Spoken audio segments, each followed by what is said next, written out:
Hello guys अस्सलामु आलैकुम स्वागतम जनाइছোঁ আপোনালোকক মোৰ চেনেললৈ। ৰ'দটো দেখিছেনে আজি? বাপৰে ইমান গৰম,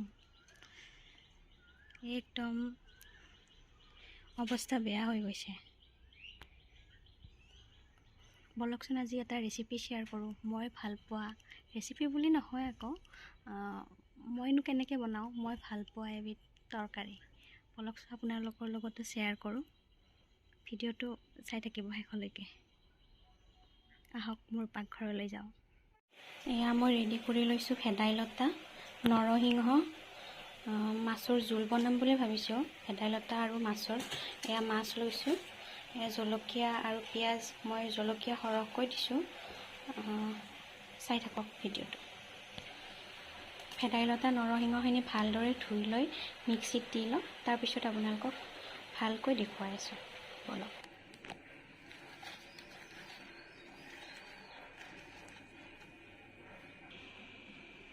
এয়া মোৰ পেষ্টটো ৰেডি হৈ গ'ল। চাওক বৰ ধুনীয়া পেষ্ট এটা হৈছে। বাতিত উলিয়াই লওঁ এইখিনি। এতিয়া এই চাকনিখনেৰে এইখিনি এতিয়া ভালদৰে চাকি ল'ম। গোটা গোটা হৈ থাকিলে ভাল নালাগে, মই ভাল নাপাওঁ, হয়তো কিছুমানে ভাল পাব পাৰে, এনেকৈও দিব পাৰে তৰকাৰীখন গোটা গোটা হয়। মই এই চাকনিখনেৰে চাকি ল'ম ভালদৰে।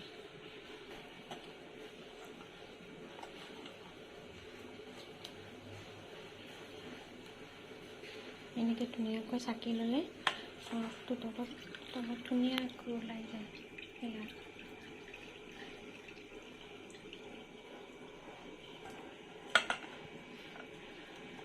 ঠিক আছে, মই এইখিনি ভালদৰে চাকি লওঁ। আপোনালোকে ভিডিঅ'টো শেষলৈকে চাই থাকক।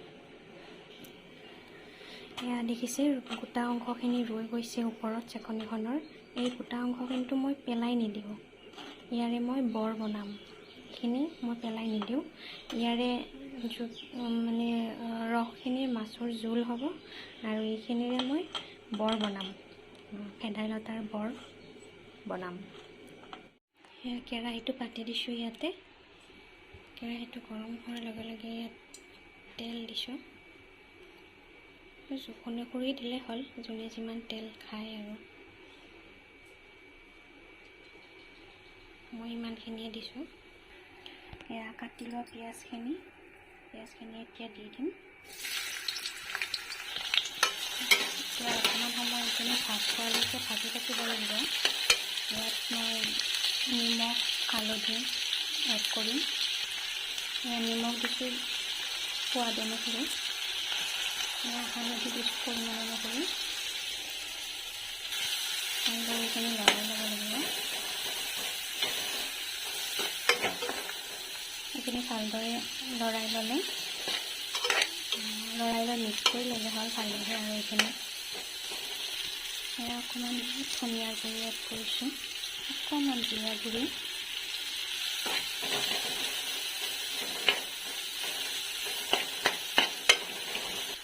এতিয়া মই ইয়াতে মাছখিনি এড কৰিম। মাছখিনি ফ্ৰাই কৰিও ল'ব পাৰে, যোনে এনেকৈ বেয়া পায় মাছখিনি আগতে ফ্ৰাই কৰি ল'লে হ'ল। আমি কিন্তু এনেকৈ খাই ভাল পাওঁ। এনেকৈ অকণমান সময় ভাজি হোৱাৰ পিছত ভেদাইলতাখিনি এড কৰিম। অকণমান মাছখিনি ভাজ খাব লাগিব। ঠিক আছে, তেন্তে ভিডিঅ'টো চাই থাকা। মাছখিনি ভাজ খাই আহিছে, এতিয়া অকণমান পানী এড কৰিম।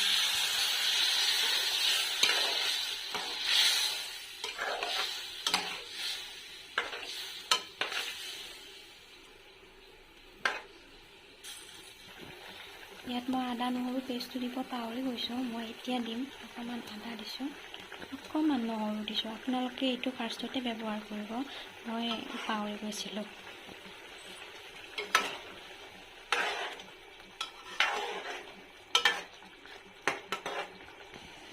এয়া এইখিনি ৰৈ যোৱা গোটা অংশখিনি যে কৈছিলোঁ বৰ বনাম, এয়া মই ৰেডি কৰি লওঁ। এয়া বেচন মই 2 চামুচ বেচন ইয়াতে ব্যৱহাৰ কৰিম। মচুৰ দাইলো ব্যৱহাৰ কৰিব পাৰে।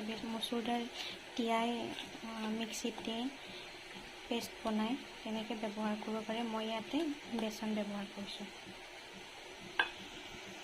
অকণমান গোটা জিৰা, সোৱাদ অনুসৰি নিমখ। এতিয়া অকণমান পানী মিহলাব লাগিব। ইয়াত পানী মিহলাই ঘোলটো বনাই ল'ব লাগিব।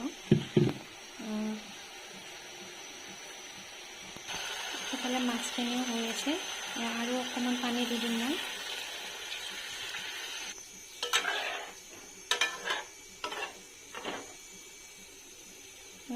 তিনিবাৰ 4বাৰমান পানী দি ভালদৰে মজাই ল'ব লাগিব মাছখিনি। পকৰীৰ বাবে এইখিনি সম্পূৰ্ণ ৰেডি হৈ গ'ল।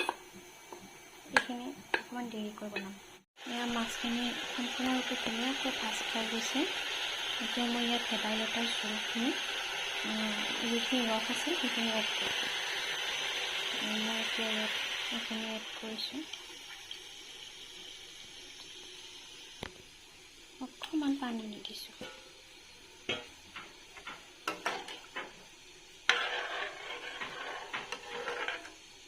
ইয়াত অকণমান জালুকৰ গুড়ি এড কৰিম। জালুকৰ গুড়িয়ে তৰকাৰীখনৰ টেষ্ট এনহেঞ্চ কৰে। বিশেষকৈ মই বহুতেই ভাল পাওঁ জালুকৰ গুড়ি এড কৰিলে এই তৰকাৰীখনত। দি চাবচোন আপোনালোকেও। তৰকাৰীখন ধুনীয়াকৈ উতল অহালৈকে এনেকৈ ৰাখি দিম। ধুনীয়াকৈ মাছৰ উতল আহি গৈছে, এইখিনিও হৈছে আৰু নমাবলৈ। আৰু 1 মিনিটমান ৰাখি দিছোঁ। ইফালে আমি বৰখিনি বনাবলৈ এয়া কেৰাহীটো পাতি দিছোঁ। লোহাৰ কেৰাহী দি তেলখিনি গৰম হোৱালৈকে এনেকৈ ৰাখি দিছোঁ আৰু। ইফালে মাছৰ জোলখিনি ৰেডি হৈ গৈছে মোৰ। এইখিনিতে এনেকুৱাতে মই অফ কৰি দিম গেছটো।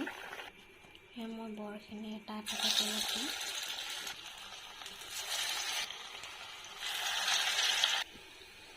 বৰখিনি হৈ আছে মোৰ। বৰখিনি ৰেডি হৈ গৈছে মোৰ। নমাই ল'ম। ৰেডি হৈ গৈছে। এনেকৈ ভাতৰ লগত, চাহৰ লগত আপোনালোকে পৰিৱেশন কৰিব পাৰে। ঠিক আছে তেন্তে আজিৰ ভিডিঅ'টোৰ পৰা এইখিনিতে মই বিদায় লৈছোঁ।